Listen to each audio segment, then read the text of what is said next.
Le Seigneur Jésus, en parlant de sa croix, dit « Celui qui voudra sauver sa vie la perdra ». Cela doit être expérimenté et nous passons par cela. Mais c'est pour dire que tout cela, la croix, sa croix et l'œuvre de sa croix dans l'expérience de ses propres serviteurs, c'est pour cette fin glorieuse. Ils seront glorifiés ensemble avec lui. Nous pouvons avoir l'incidence dans l'épisode qui survint aussitôt après qu'ils furent redescendus de la montagne, après la transfiguration. C'est un enseignement certes trop vaste pour pouvoir l'épuiser en ce moment, mais considérons quelques principes. Ils sont en bas et rencontrent un père bouleversé par l'état de son garçon qu'il appelle « mon seul fils engendré », son seul garçon. Il y a beaucoup d'éléments émotionnels dans cette situation. Nous pouvons bien sûr les ignorer, mais ici il y a ce père avec son garçon angoissé par la situation, déçu par ces 9 représentants du Seigneur Jésus, la majorité de ses disciples qu'il avait laissés en bas. Ce père décrit la situation concernant son garçon et ce qui lui arrive. Et il dit au Seigneur que bien qu'il ait amené le garçon à ses disciples, ils n'ont pas pu l'aider ou faire quoi que ce soit pour le sortir de là. Ici, sans doute, le Saint-Esprit qui donne ces détails suggère la pensée d'une église impotente en présence de ce démon qui domine l'humanité dans la plaine. C'est une situation représentative de la condition de ce monde et de l'humanité dans son ensemble.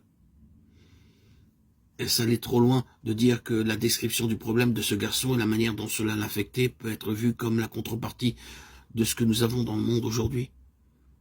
Le monde est sous la domination d'un pouvoir qui ne peut pas vaincre d'une force motrice, le conduisant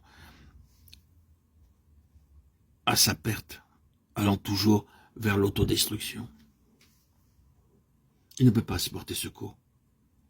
Il est maîtrisé par un pouvoir néfaste qui conduit et domine cet univers, déjouant chaque tentative pour tâcher d'en sortir. Et dans cette scène d'une humanité impuissante et dans le besoin, il y a une église qui ne sait comment agir contre ce pouvoir et incapable de l'affronter.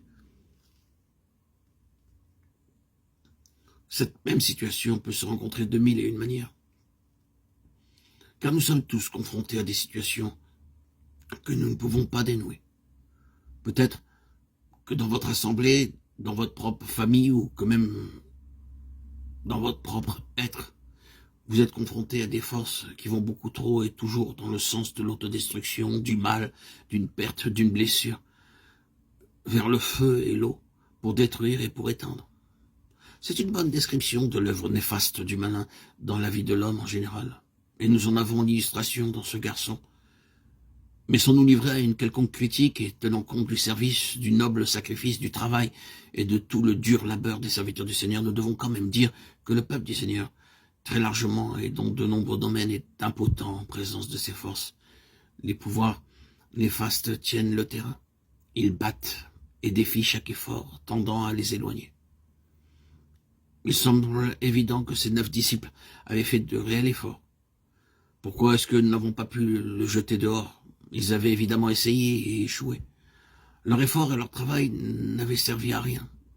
Et l'ennemi se moquait d'eux, occupant la place, tandis que, sans nul doute, le monde était fort critique autour d'eux. Et certes, très heureux, car bien sûr ces disciples étaient de si piètres représentants de leur Seigneur, en l'ayant déçu de cette manière. Quelle est la conséquence de la transfiguration? C'est seulement qu'il y ait sur les situations un impact du Christ exalté et glorifié. C'est une question d'impact. Quand j'emploie ce mot, je suis presque sûr que vous direz oui, c'est cela que nous voulons. C'est de cela dont l'Église a besoin. C'est cela que les assemblées locales désirent.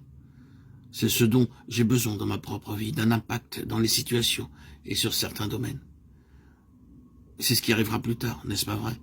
Ces hommes qui avaient saisi la signification de la transfiguration, ces hommes qui avaient vu le roi, Jésus perfectionné, glorifié, exalté, reconnu par le ciel, des hommes qui l'avaient vu ainsi, sont allés partout. Et quel impact il eut alors? À partir de ce moment-là, ces hommes ont souvent, pour ne pas dire toujours, introduit cette réalité sur cette terre, dans le royaume de Satan.